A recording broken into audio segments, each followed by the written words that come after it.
How is the Word of God to be read and heard? With diligence, preparation, and prayer, so that we may accept it with faith, store it in our hearts, and practice it in our lives. A few years ago, a major university considered their identity and who they were and realized that they were known primarily as a party school and a football school. And the board determined that this was not their calling. And so they wanted to reinvigorate their identity as an academic institution. To symbolize that, they raised money and made plans to erect a temple of learning, a library that would be over a dozen floors high, towering over the neighboring vicinity, demonstrating that at the center of their life was a life of learning and a focus upon study. The funds came in, the building went up, and it wasn't until the project was about halfway through that they realized they had a major problem. All their preparations had failed to take account of the thousands upon thousands of books that would have to sit in each of these dozen floors of this towering library.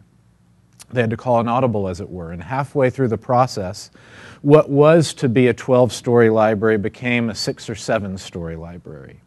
Their plans had failed to take account of what would sustain their vision and their identity.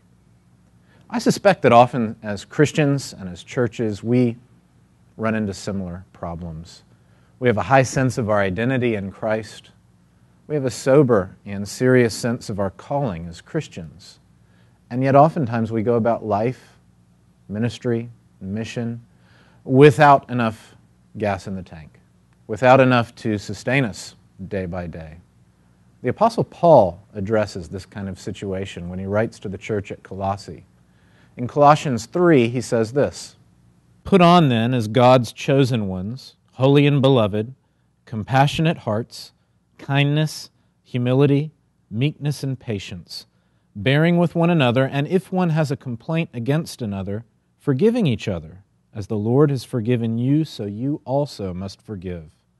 And above all these put on love, which binds everything together in perfect harmony, and let the peace of Christ rule in your hearts, to which indeed you were called in one body, and be thankful.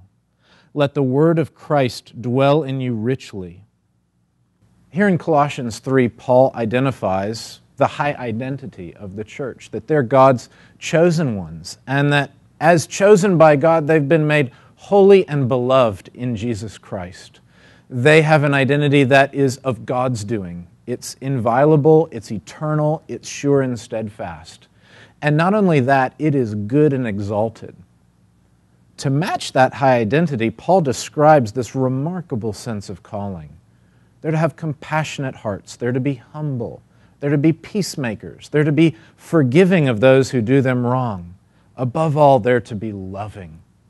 This is a description of the kind of community you'd want to live in, the good neighborhood that you'd like to dwell in. These are people who outwardly know how to show care and compassion for others and inwardly genuinely care for and share affection for those around them. It seems too good to be true. And oftentimes, as Christians, we go about this mission trying to be this sort of people and to live up to our high identity in Christ, and we flounder. We run out of gas. We can't go the distance. But what's remarkable is that the Apostle Paul here doesn't simply describe who we've been made in Christ and what we're to do in response, but he also describes the way in which Christ continues to bless us and the way in which Christ promises to sustain us for the journey ahead. Let the word of Christ dwell in you richly. God doesn't just shape our calling, He sustains our fulfillment of that calling. God doesn't just give us gospel news of the past, He also pledges gospel news for the present. And here He points specifically to the word of Christ. That word that comes from and is about Jesus and His good news. That word that He passed on to His disciples, to His apostles, and which they have then passed on generation after generation, which now comes to us. The good deposit the faith that was once delivered to the saints and that now we cherish and believe and we confess before a watching world. This word of Christ sustains us.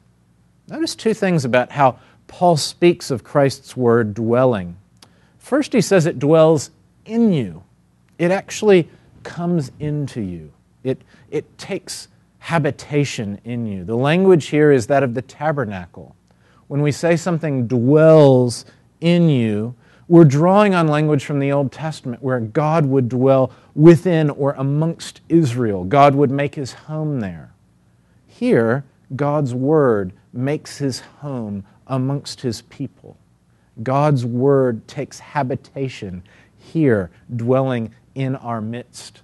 The word is not something that just happens randomly and arbitrarily and over which we have absolutely no expectation or assurance of when it might show up.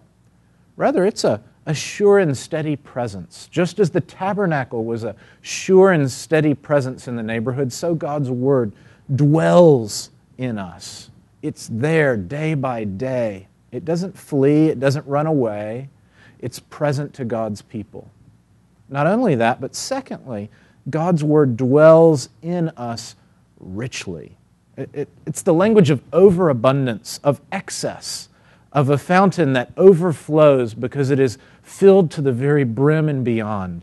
God's word comes with power. God's word is living. God's word is active. And so God's word does its work as it dwells amidst us. Though it's in us, it doesn't leave us as we are.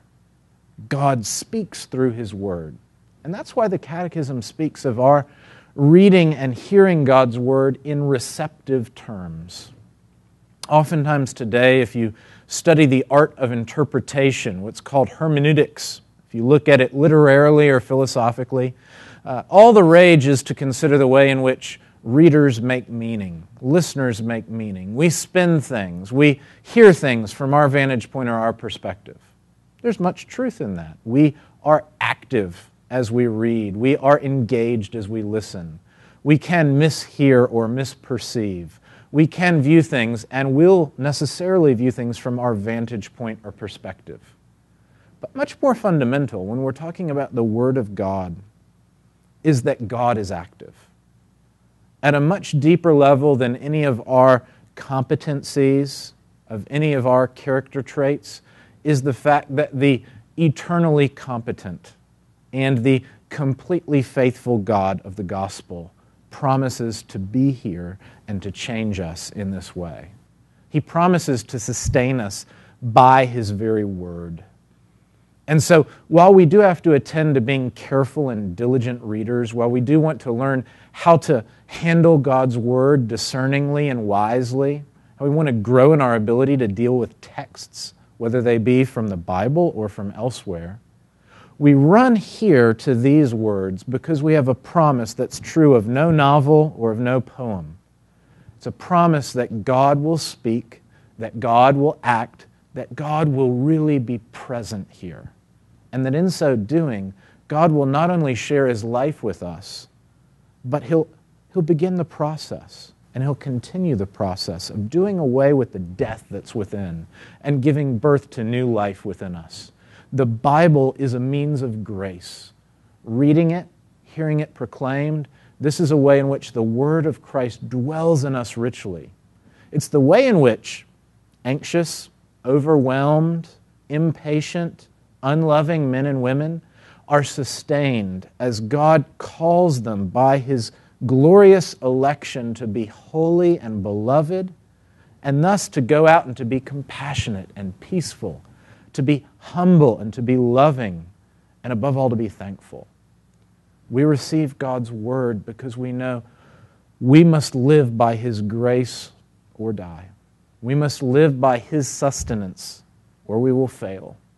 And so the first of the glorious means of grace is the Word of God, a word given to God's people to be read, cherished, studied, and a word given to be proclaimed and preached and heard and savored. A word that's not just given to make us smart, but a word that's given to give us life.